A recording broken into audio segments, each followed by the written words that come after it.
inaad go'aan qaadato oo ku aadan in noloshaada waxa ka beddesho waa mid aad u adag, balse waqtigii waayaha ayaa ah mid ku baraya inaad samayso isbeddel dhan walba ah. Markay kula soo deristo waxyaabo badan oo hoos u dhac u keenaya mustaqbalkaada, waxaa muhiim ah inaad samayso go'aan geesinimo leh.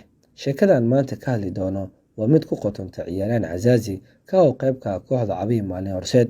Xazaazi ayaa markaan la hardamaya jirkiisa, isagoo raba inuu dib ugu soo laabto hanaankiisii uu ku haystay xeyndaabka gudaha garoonka. Maxaa keenay in xilligan uu Xazaazi uu galo xarumaha jirdhiska isagoo aan hore loogu baran inuu aado gym?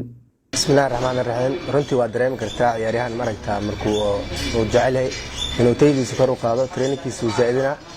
taasna waxaa sabab u ah bulshada. qof walba wuxuu ku dhahaa trainingkaaga xoogaa hoos dhac u imaaday. marka anigana maadaama aan leeyahay taageero fara badan, waxaan go'aansaday sida khaas ah inaan isku diyaariyo, ayaan u doortay jiimka inaan bilaabo. Hadda wuxuu ku jiraa xiisad ku aadan jirdhiskiisa, isagoo markaan awoodda saaraya amarada macalinkiisa uu farayo.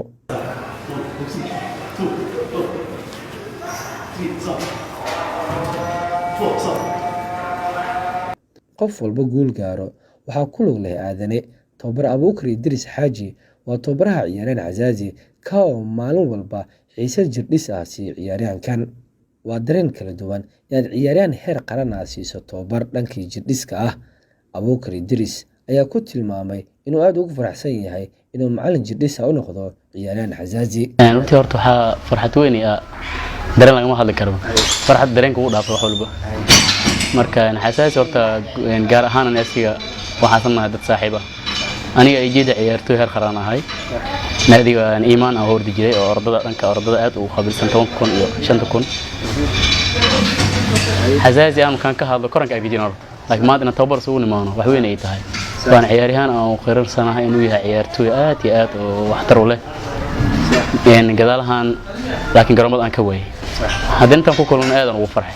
wajahan isku naqeenin aanis aan haysana, laakiin saddex galin. laakiin hadda waxaan aad ugu faraxsanahay inaan saddex galno tababarkiisa aan qayb ka noqdo. berguul haduu gaaro asi iyo wadankiisaba iyo dadkiisa way anficaysaa. Laacibka lagu magacaabo Xasan Cabdinuur Geezi Xazaazi waa mid ka mid ah xidigaha qadka dhexe ka dheela kuwooda ugu wanaagsan. tii ay jirto in dadka qaar ay ugu magac dareen ciyaaryahanka kooxda Manchester United xulka Faransa Paul Lebele Pogba.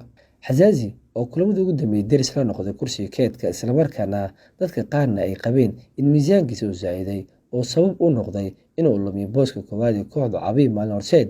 mar aan weydiiyeen su'aashan wuxuu ugu jawaabay: bulshada horta maaragta qofka bini'aadamka ama qofka walaalka ah, laba qof ama saddex qof markay war ku dhahaan warkii waa dareemi kartaa meesha u socdo meesha kale. marka aniga waxaa go'aansaday sideeda hore inaan iska dhigo aan ahay Xazaazi. waayo sanadka soo dhamaanaya waxaan ku guuleystay ninka ugu fiican horyaalka Soomaaliya ama loo yaqaan best player. marka waxaan jeclaystay hadartaan inaan jiibkan maaragta booskeyga hore isku soo celiyo, tartan fara badan inaan galo. hamigeyga ma ahan inaan horyaalka Soomaaliya kaliya ka ciyaaro, waayo qofka markuu hadaf leeyahay maaragta bandhigiisa waxa laga dareemaa sidoo training gareenay. anigana waxaan jeclahay inuu hamigeyga ahaado meel fog, waana jeclahay. wallahi waa dareemi kartaa maaragta qofka bini'aadamka ama qofka ciyaaryahanka ah wuxuu maraa dhibaato fara badan inuu ciyaaro, in la fadhiisiyo, inuu tarbuun fuulo. marka taasna kama xumi maaragta qof walba waqti uu leeyahay. marka waqtigeyga sugaa iyo dadaalkeyga markaan sameeyo ay meeshan gaari doon insha Allah. dhinaca kale, qanaaska qadka dhexe naadiga Cabihi Maalin Horseed ayaa laga reebay safka xulka qaranka Soomaaliya oo matalaya kulanka isreebka FIFA Arab Cup ka oo ay la leeyihiin xulka Cumaan. isagoo ka hadlay dareenkiisa ku aadan in xulka laga reebo ayaa wuxuu yiri: xulka qaranka ciyaartooyda Soomaaliya meel walba ay joogaan ay leeyihiin, waa hal qof kaligiisa xulka uma dhigtinayo. marka dartan waxay isku diyaarinayaan tartanka Arab Cup oo u baxaan wadanka Cumaan. marka waxaan u rajaynayaa xulkeena qaranka Soomaaliya inay guuleystaan. ani ahaanteeda markaan iska hadlayno waan ku hamid dheeraa inaan ka mid noqdo, laakiin sababta aaweeda oo dhanka kooxdeeda ah darteedaan sanadkan u sheegay inaan xulka raacin.